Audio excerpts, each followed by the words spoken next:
네, 여러분 안녕하세요. 반갑습니다. 좋은 아침입니다. 찐이야.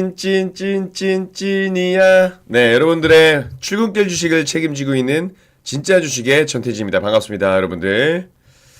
네, 좋은 아침입니다, 여러분들. 자, 여러분들 우리 다 같이 인사 한번 하고 또 신나게 한 주를 시작해 봐야죠. 오늘 월요일이기 때문에 오늘 우리 또 한 주를 행복하게 출발하기 위해서 제가 많은 내용들을 준비했으니까 자, 일단 좋아요 한 번씩 눌러주시고 그리고 인사 한 번씩 하면서 출발하겠습니다. 네, 모낭춘님, 사모님, 김늦자님, 그리고 정혜진님, 진진이님, 행복한나님, YK님, 라인님, 뿌뿌돌님, 네, 안녕하세요. 좋은 아침입니다. 김준수님, 네, 좋은 아침입니다. 진짜 벌써 일주일이 금방 가고, 또 이렇게 하루가 시작이 되잖아요? 한 주가 또 시작이 되는데, 이 한 주도 되게 빨리 갈 것 같다라는 느낌이 머릿속에 탁 스치는데, 일단, 뭐 하루하루는 좀 안 갈 수 있지만 일주일은 빨리 가고 한 달은 빨리 간다라는 걸 생각하면 우리가 또 하루하루 최선을 다해서 수익을 내야겠죠. 네, 수익자님, 레드괴물님, 권유견님, 김정민님, 레드괴물님, 네, 찐하 감사합니다. 좋은 아침입니다. 일단 여러분들 축하한다는 말씀 서로 한번 또 나누면서 해보자고요. 지지난주 금요일 날도 그렇고 지난주에도 제가 이제 공개 방송에 대한 이야기를 좀 드렸었는데 공개 방송 때 우리 또 다 같이 좋은 종목들을 공략해서 또 좋은 수익을 찾아갔단 말이에요. 그쵸? 그리고 또 제가 7월 둘째 주 주간 수익률 베스트 파트너로 선정이 되면서 아마 제가 주간 수익률 베스트 파트너로 선정됐다라는 건 함께 했던 여러분들도 주간 수익률 베스트 파트너란이랑 베스트란 이야기거든요. 그러니까 자, 다 같이 한번 축하한다는 박수 한번 서로 보내면서 출발 한번 해보도록 하겠습니다. 네, 송종목님, 최인수님, 나는 언제나 맑음님, 승호님, 오경민님, 감사합니다. 좋은 아침입니다.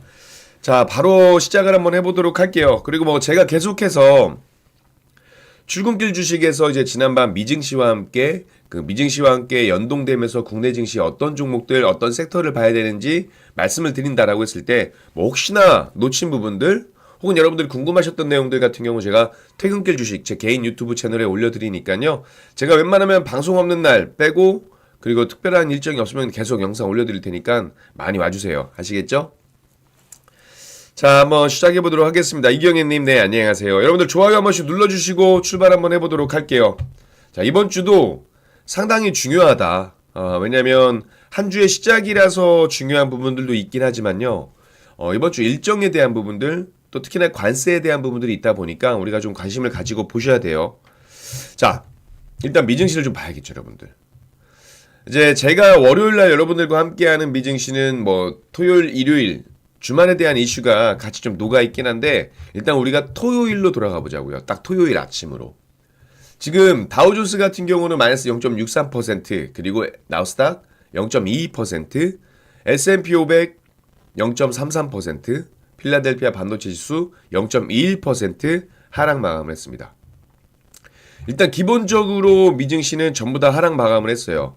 그쵸? 그리고 S&P 500 지도를 보더라도 매그니피센트 7 종목은 그래도 견조하다라는 걸 여러분들 좀 보이실 겁니다. 그나마 초록색으로 좀 보이고 있고 파이낸셜, 금융 쪽하고 헬스케어 쪽, 나머지 쪽은 좀 안 좋았지만 그래도 매그니피센트 7은 좀 견조했다라는 이야기예요. 딱 여기까지가 우리 토요일날 아침이라고 가정을 할게요. 왜 이렇게 됐느냐? 트럼프가 결국 캐나다에 35% 관세를 부과했죠. 그리고 나머지 국가에도 한 20% 관세 부과한다라는 이야기가 나왔습니다. 그러면서 어떻게 보면 인플레이션이 좀 상승할 거라고 하는 그런 위험 회피 심리가 강해졌어요. 다만 보세요, 여러분들. 기술적인 지표를 봤을 때 종목들이 그렇게 나쁘지가 않았다라는 겁니다. 개파락으로 출발을 했습니다만 결국 장 막판에 협상에 대한 부분들은 여전히 8월 1일 날 관세가 부과가 되고 그 안에 협상 기대감이 남아있다는 이유로 또 저가 매수가 올라오면서 낙폭을 줄였다는 이야기예요. 그리고 이 당시에는 과연 트럼프가 캐나다에는 관세를 부과했고 브라질에도 50% 관세를 부과했고 뭐 우리나라도 25% 관세를 부과했는데 과연 유럽연합에는 어느 정도 관세를 부과할지가 상당히 중요했다는 거예요. 이번 주에 어차피 실적 시즌이 나오고 있고 CPI 발표, PPI 발표가 있기 때문에 여기에 대한 주목도가 좀 커진 상황이라서 과연 EU에 대한 관세가 어떻게 될지 관심을 가지면서 시장은 눈치 장세를 보였다는 겁니다. 딱 여기까지가 토요일에 대한 딱 그 내용이었어요. 네, 17년 됐다님 안녕하세요. 이도삼도님, 마리텔님, 김상리님 안녕하세요. 아침이다 보니까 제가 코가 좀 막혔나요? 네. 어찌됐건 여기까지 됐어요. 나무가꾸기님 감사합니다. 좋은 아침입니다. 여기까지가 그렇던 토요일까지 부분이었는데 결국 주말간 이슈가 나왔습니다. 결국 주말간 이슈가 나왔어요. 트럼프 행정부에서 유럽연합과 멕시코에 30%의 관세를 물릴 것이다. 다른 나라들이랑 마찬가지로 그것은 또 8월 1일부터 새 관세율이 적용된다라고 이야기했습니다. 아시다시피 지금 트럼프 행정부가 아나무인이라고 해야 될까요? 피하 식별이 안 된다고 할까요? 어찌됐건 지난 7일 우리나라하고 일본에도 25%의 관세를 부과했습니다. 그렇죠. 서한을 보내기도 시작을 했고 그리고 브라질에 50% 그리고 주말에 캐나다에 35% 관세를 물리기로 했습니다. 모두 23개국이 이제 미국이 새로 정한 관세를 통보받았고요. 그리고 이 유럽연합 국가 같은 경우도 이제 미국 내 제품을 구축하거나 생산을 하기로 결정하면, 근데 중요한 건 이거예요.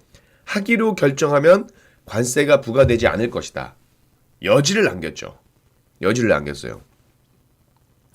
유럽연합이 그리고 중요한 건 그렇습니다. 여지는 남겨뒀지만 만약에 유럽연합이나 멕시코가 이 고관세로 보복을 하면 올리기로 한 숫자가 얼마큼 됐던지 간에 상관이 없다. 30% 플러스 보복관세만큼 더해질 것이다라고 경고를 했습니다. 그래서 유럽연합 같은 경우도 보복관세에 대한 부분들보다는 주말간에는 어떻게든 협상을 좀 잘 이끌어내려고 했던 부분들이 있어요. 근데 기사를 보니까 보복관세에 대한 이야기가 나오고 있죠. 그쵸?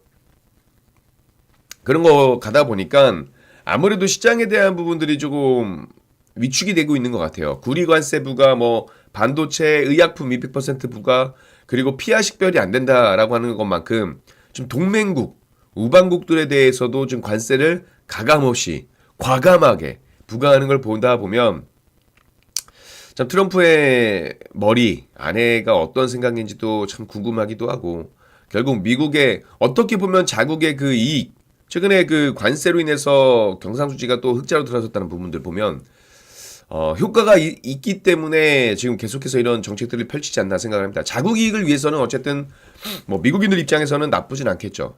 어차피 다 피해를 보는 상황이라고 한다면. 자, 근데 중요한 건 뭐냐면 이것 때문에 금리 인하가 지연되는 것이 아니냐 이런 이야기가 있어요. 왜냐면요. 지금 오스틴 굴스비 미국 시카고 연준 총재가 지금 이렇게 그 관세 이고가 인플레이션 전망을 복잡하게 만들게 되면 트럼프 행정부가 요구하는 이 금리 인하를 지지하기 어렵다라고 이야기를 했습니다. 올해 FOMC에서 통화정책에 대한 결정 투표권을 가지고 있는 게 바로 이 굴스비 총재고요. 연준 내에서 가장 비둘기파적인 인물이에요. 완화적인 성향을 가진 인사인데 이런 인사가 금리 인하 지연에 대한 이야기를 나왔기 때문에 이 부분은 좀 관심 있게 좀 보셔야 되지 않을까. 물론 이제 중요한 건 실적 시즌과 CPI, PPI 발표가 중요해요. 이 부분을 좀 보셔야 될 것 같고요. 근데 저는 개인적으로 제가 뭐라고 그랬습니까, 여러분들? 미국 증시는 연예인 걱정과 상관없다.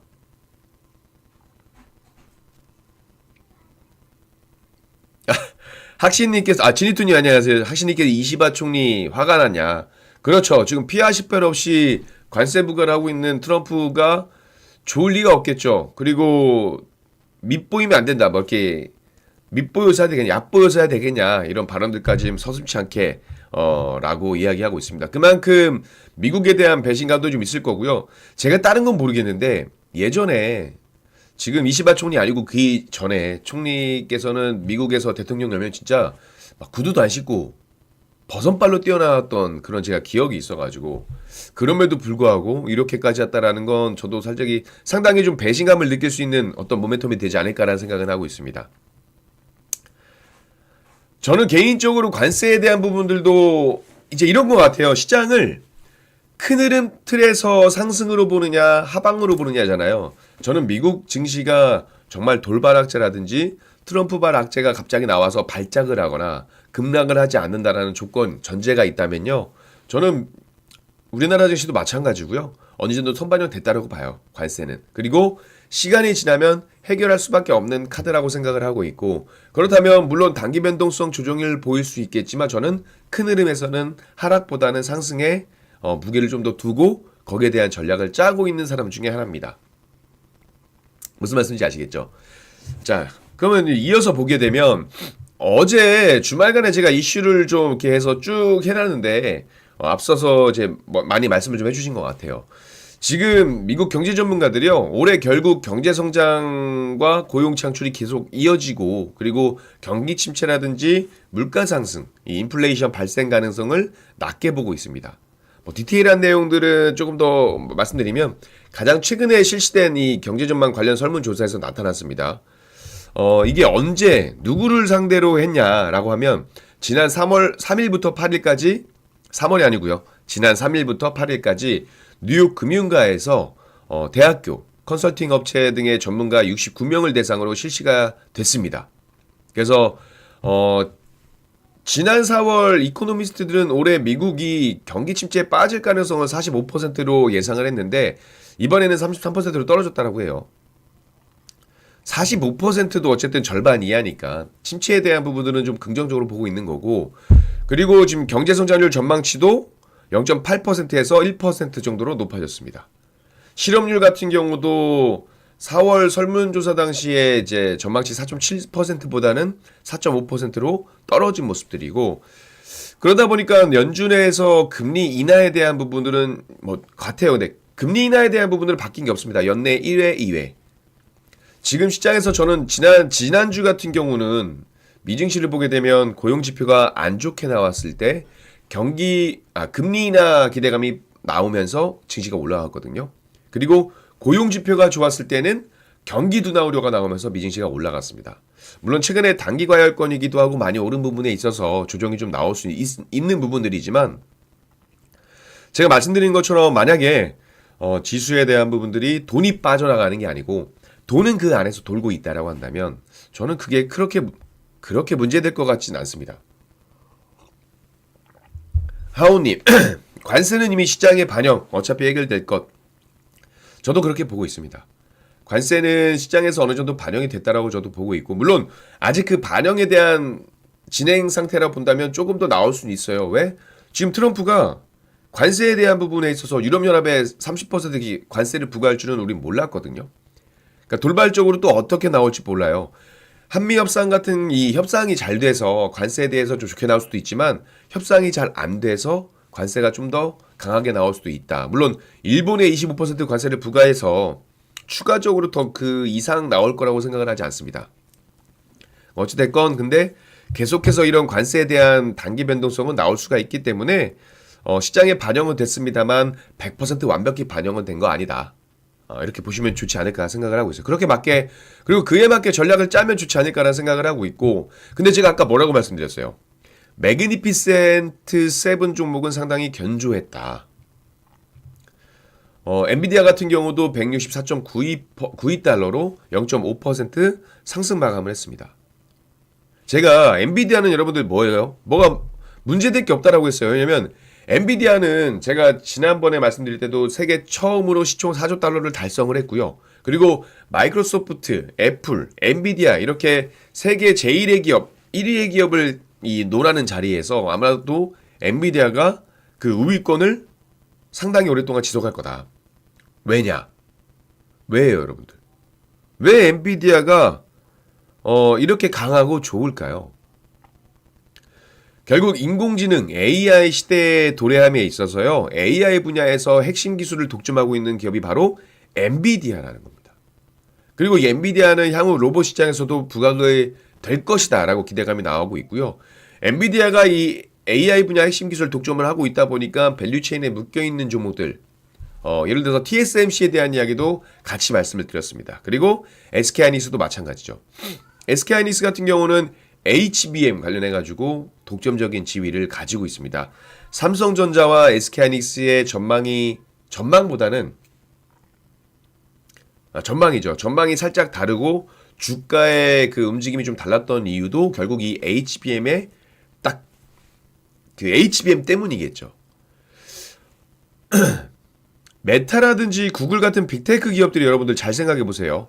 엔비디아 의존도를 낮추기 위해서 지금 자체 AI 칩 개발에 돌입하고 있죠. 그리고 투자를 아낌없이 하고 있습니다. 엔비디아뿐만 아니고 구글, 메타, 빅테크 기업들이 자체 AI 칩 개발을 하고 있다? 그럼 그 AI 칩 개발에 어떤 게 들어가겠어요? HBM. 그리고 지금 SK하이닉스 같은 경우는 메타와 구글의 그 HBM 또 최대 납품처로 이번에 고객사를 확보했기 때문에 아마 SK하이닉스의 그 실적적인 부분들, HBM3 12단 관련된 부분들도 60% 가격이 향상된 부분으로 나오다 보니까 실적으로 수익성 면이나 실적 면에서는 좋을 수밖에 없다. 그래서 반도체에 대한 귀환을 우리가 한번 생각해 봐야 된다라고 말씀드렸습니다. 그러니까는 코스피는 삼성전자, SK하이닉스 반도체에 대한 귀환을 봐야 되고, 코스닥은 뭐예요? 2차 전지 혹은 제약바이오 쪽을 봐야 되는데, 엔비디아를 말씀드렸으니까 이거를 빼놓을 수가 없겠죠. 테슬라. 맞아요, 여러분들?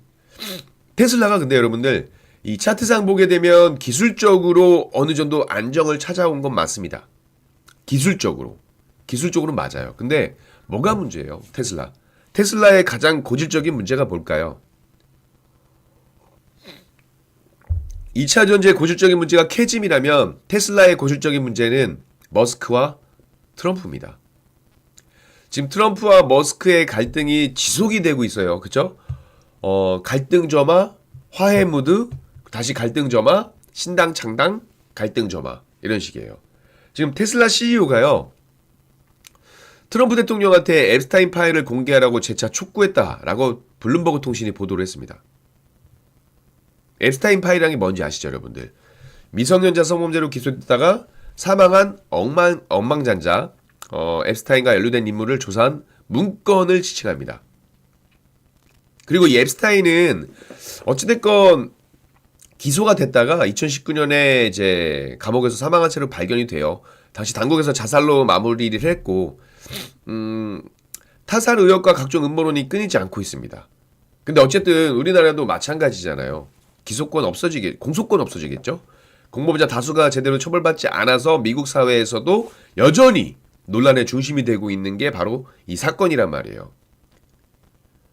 근데 머스크가 이 소셜미디어에 트럼프가 과거에 본인이 앱스타인이다, 6번이나 말했다, 이렇게 비판을 했고요.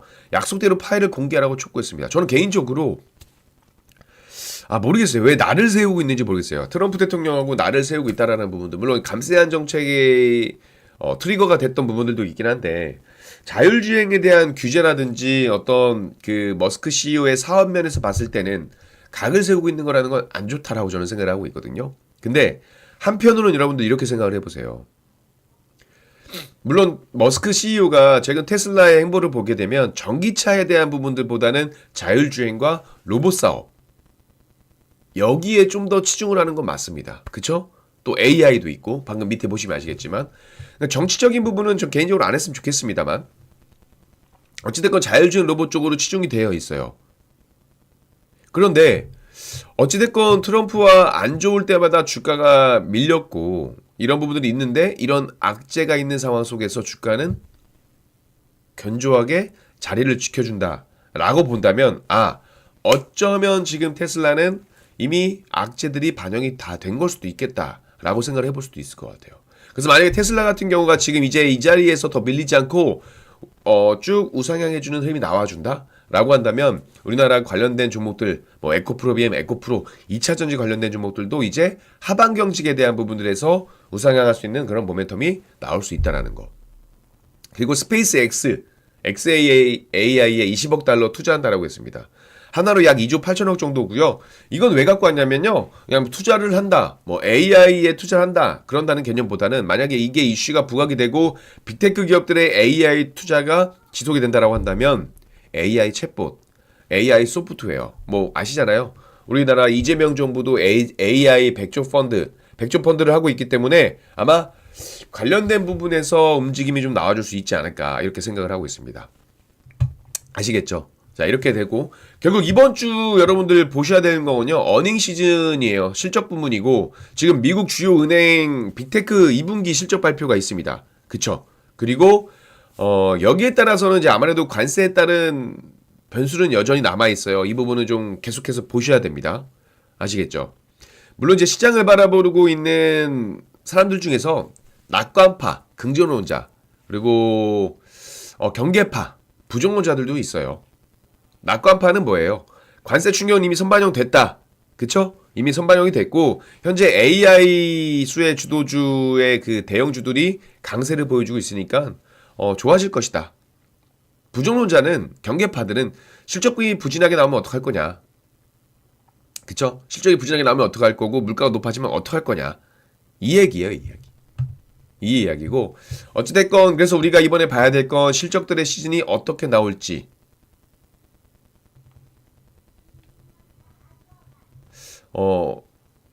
지금 보니까는 이번 주에 16일 날 골드만삭스 그리고 아니야 15일부터죠. 15일 날 JP모건, 시티그룹 그리고 이어서 골드만삭스, 모건스탠리, 웰스파고 금융회사들이 이 실적 발표가 이어지게 되겠죠. 그리고 뭐 ASML 관련돼서는 반도체 관련해서 좀 봐야 될 거고 그리고 에어로스페이스도 마찬가지고 17일 날은 넷플릭스가 또 실적 발표를 합니다. 여기에 대한 부분들 보셔야 될 거고 CPI, PPI 발표, 뭐 금리 기준에 따른 증시 방향성 이건 뭐 당연한 이야기니까. 근데 이거는 어차피 여러분들과 제가 매일 아침 7시부터 7시 반까지 함께하고 있습니다. 그래서 제가 매일 방송 출근길 주식에서 브리핑 해드리도록 할 테니까요. 관심 있게 보시면 좋을 거예요. 좋아요 한 번씩 눌러주시고 여러분들 그리고 제 개인 유튜브 채널도 오셔서 구독, 좋아요, 알림 설정 부탁드리도록 하겠습니다. 자, 근데 저는 개인적으로 중요한 건 이거예요. 그래서 우리나라 증시가 강세장이냐 약세장이냐 이게 중요하잖아요. 왜? 우리는 이제 물론 서학개미도 있지만 우리는 지금 동학개미 특히나 우리 지금 시간에서는 국내 증시를 보고 있으니까 이 부분을 좀 봐야 돼요. 근데 제가 지난주 이 얘기를 드렸어요. 저는 우리나라 증시 좋게 보고 있다. 그쵸? 뭐 한국 증시 시총 1,300조 돌파 이게 지난주 이야기예요. 코스피가 2,600조, 코스닥이 413조, 뭐 코넥사 3조. 그 상승 랠리 가능성을 지속할 수 있는 그 모멘텀이 있다. 근데 제가 여러분들 기억하세요. 전제 조건을 하나 깔았습니다. 제가 매번 이렇게 미증시에 시간을 할애하고 있는 이유가 글로벌 국가들이 미증시에 영향을 안 받을 수가 없거든요. 그래서 저는 미증시에 대한 견조함이 유지된다면이라고 이야기했어요. 미증시가 정말 급락이 나오고 폭락이 나오고 이렇게 나오면 어떤 증시가 와도 힘들 수밖에 없어요. 근데 아까 말씀드린 것처럼 미증시 걱정하는 건 연예인 걱정이다라고 얘기했으니까 근데 한번 이왕 말씀드리는 거 최악의 조건도 말씀을 드려야 된다고 저는 생각을 하고 있습니다. 그래서 어찌됐건 저는 올라가지 않을까라고 생각을 하고 있습니다. 물론 이제 긍정론과 부정론이 같이 있는데 이거 같이 한번 이야기해 볼까요? 자, 지금요 글로벌 투자은행 JP모건이 2년 내에 코스피 지수가 5천까지 오를 수 있다라고 이야기를 했습니다. 그러면서 한국 시장에 대한 비중 확대 의견을 제시했어요. 근데 그 안에 내용을 보면 한국의 지배구조 개혁이 탄력을 받을 경우에요. 그러니까 정책에 대한 부분들이 계속 모멘텀이 이어질 경우입니다. 코스피 지수가 2년 동안 현재 수준보다 약 50% 이상 올라갈 수 있다라고 이야기했습니다. 그럼 5천에 달할 수 있다. 이재명 대통령이 공약한 5천, 코스피 5천 가능할 것이다라고 이야기를 한 거예요. 연초 대비 코스피 지수가 한 30% 오른 상황이긴 합니다. 뭐 계엄, 탄핵, 정치적 불확실성 해소가 되고 정책적인 모멘텀이 주가를 좀 이끌었다라고 하는 것들은 이제 여러분들 아실 거고 개헌에 대한 이야기가 나올지 안 나올지 모르겠습니다. 어쨌든 만약에 임기가 5년이니까 5년 동안 임기가 이어진다. 그리고 여기에 대한 정부 정책, 뭐 3법 개정안이라든지 자사주 의무 송악화 이런 증시 부양책에 대한 드라이브가 계속 걸린다라고 한다면 올해 남은 기간 충분히 3,500포인트까지 갈 수 있다라고 분석을 했습니다. 그래서 이 변동성을 활용해서 추가 매수할 것을 권장했다라는 거예요. 그게 무슨 이야기냐면 JP모건은 조정 시 매수 관점으로 보고 있다라는 거죠. 저도 근데 마찬가지로 보고는 있습니다. 근데 이거는 급락장이야 라는 개념은 아니에요. 공매도가 늘어났던 부분은. 근데 어찌됐건 단기 변동성 조정은 나올 수 있으니까 이거는 경계를 한번 해볼 필요가 있다. 왜? 조정은 기회다라고 말씀드렸는데 이 조정장에 대한 이야기가 나오고 있으니까 여러분들 대비를 해야 되지 않겠습니까? 그쵸? 자, 어쨌든 지금 공매도 투자자들 하락 배팅이 오히려 늘고 있는 것으로 나타났습니다. 코스피 같은 경우는 지난 9일 기준이에요. 공매도 순보유 잔고가 9조 400억 원 집계됐고, 그리고 아마 3월 30일 공매도 거래가 전면 재개된 이후에 가장 높은 수준입니다. 코스닥도 마찬가지로 공매도 순보유 잔고가 3조 9천억. 그러니까 역시나 재개 이후에 최고치를 기록하고 있다는 거예요. 근데 보면 이렇게 지금 기사 내용을 제가 발췌를 하나 해드리면 최근 공매도 순보유 잔고가 증가하는 건 국내 증시가 단기적으로 조정을 받을 가능성에 대비한 움직임으로 해석을 된다라는 게 기사의 골자입니다. 여기서 포인트가 뭐예요 그러면?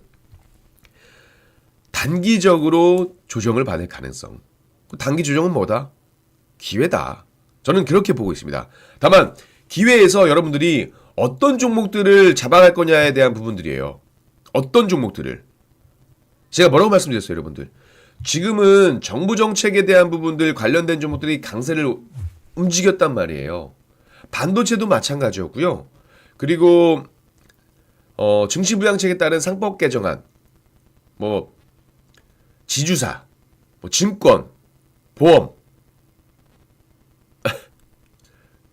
그리고 생명보험도 마찬가지고, 그리고 경기부양책에 따른 소비 쿠폰에 따른 지역사랑 상품권, 지역화폐 관련된 종목들도 움직였었고요. 그리고 물론 이제 한미협상 관련해 가지고 조선, 방산, 원전도 올라가긴 했습니다. 시간이 별로 없으니까 빠르게 좀 갈게요. 그래서 결국에 우리는 어떤 종목들을 좀 봐야 되느냐? 주도주가 순환매가 되고 있습니다. 순환매가 지속이 되고 있어요. 반도체 2차전지가 강했을 때는 조방원이라든지 증시부양책주들이 조정이 좀 나오는, 차익 매물이 좀 나오는 부분들이고, 반대였을 경우에는 또 반도체 2차전지가 조정을 받았단 말이에요. 그 이야기는 뭐예요? 조정이 받는 구간들의 종목들은 조정이 나올 때 매수, 그리고 올라갔던 종목들은 어떻게 보면 비중 축소, 차익 실현, 이것들을 반복하면 된다는 거죠. 그리고 이슈에 따른 개별 종목 장세는 지속이 될 겁니다. 예를 들어서 스테이블 코인, 가상화폐, 원전, 이런 것들이잖아요. 스테이블 코인, 그래서 이런 것들은 단기 변동성을 좀 활용해야 되지 않을까 생각을 하고 있고요. 결국 자사주, 소각, 상법 개정 등에 대한 정책 모멘텀은 지속이 될 것이다. 그리고 AI라든지 엔비디아가 강하니까 AI 반도체 테마에서도 강세가 유지될 가능성이 있습니다. 그쵸? 그리고 제가 말씀드렸죠? 지금 시장은 예탁금이 65조에 달할 정도로 유동성이 풍부하다. 그래서 국내 펀드 자금 유입도 증가할 가능성이 있기 때문에 좀 긍정적인 부분에서 시장을 좀 보셔야 되지 않을까 이렇게 생각을 하고 있습니다. 엔비디아가 가면 HBM 관련된 종목들, 그렇죠? 그리고 그 상법 개정안에 대한 부분들이라면 주주 친화적인 종목들, 그리고 중소형 종목들에서 소비 관련된 종목들은 하지만 항상 말씀드리지만 한알령, 화장품, 여행, 카지노 이런 소비주들도 좀 계속 관심 있게 보시면 좋을 것 같습니다. 자, 그런데 제가 여기서 좀 추가적으로 몇 개 말씀을 좀 드려보도록 할게요. 스테이블 코인 관련해 가지고 제가 말씀을 안 드릴래야 안 드릴 수 없는 게, 이제 이번 주가 상당히 중요해요, 여러분들. 지금 이번 주가 미국 크립토 위크입니다. 14일부터 시작되는 주를 이제 크립토 위크라고 지정을 했고, 여기에 스테이블 코인 법안이라든지 지니어스 액트에 대한 가상자산 관련 법들을 논의하기로 했어요. 상원에서는 통과를 했고요. 이번에 하원에서 14일에서 18일 동안 이 관련 법안들을 집중 처리하기로 했습니다. 상원에서는 찬성 68, 반대 30명이었거든요. 초당적인 지지를 받았어요. 그리고 통과가 됐고, 만약에 하원에서도 큰 변수가 없다라고 한다면 뭐예요? 이 지니어스 액트 법안이 통과될 가능성이 높습니다. 얘네가 높아지게 되면 뭐겠어요? 스테이블 코인이 최근에 변동성을 보이긴 했는데, 만약에 물론 서클이 밀렸습니다. 주말간. 근데 지금 이 크립토 위크에서 하원 통과가 된다고 한다면 또 역시 단기적으로 랠리를 보여줄 만한 모멘텀이 작용할 수 있는 거예요. 그리고 통과 이후에 이제 세론으로 작용할 거냐, 아니면 더 모멘텀이 있을 거냐는 그 나중 문제고, 일단 크립토 위크에 이번 지니어스 액트에 대한 이야기가 나올 겁니다. 제가 이 공개 방송을 통해서 여러분들과 함께 큰 수익을 만들어 드렸던 것도 이 스테이블 코인 관련된 종목들 혹은 정책주였어요. 이 부분들 좀 관심 있게 보실 거면 될 것 같고, 자, 하원에서 통과되면 끝이냐? 아니에요. 스테이블 코인 하원에서 통과가 되면 그 다음 트럼프 대통령의 서명이 남아 있습니다. 근데 트럼프 대통령의 서명은 당연히 할 거라고 보고 있으니까 이 부분을 보셔야 될 것 같고, 그리고 지금 백악관에서 기사가 하나 나왔어요. 이거는 뭐 좀 더 지켜봐야 되지만, 지금 연준의 건물 리모델링 비를 가지고 태클을 걸기 시작했습니다.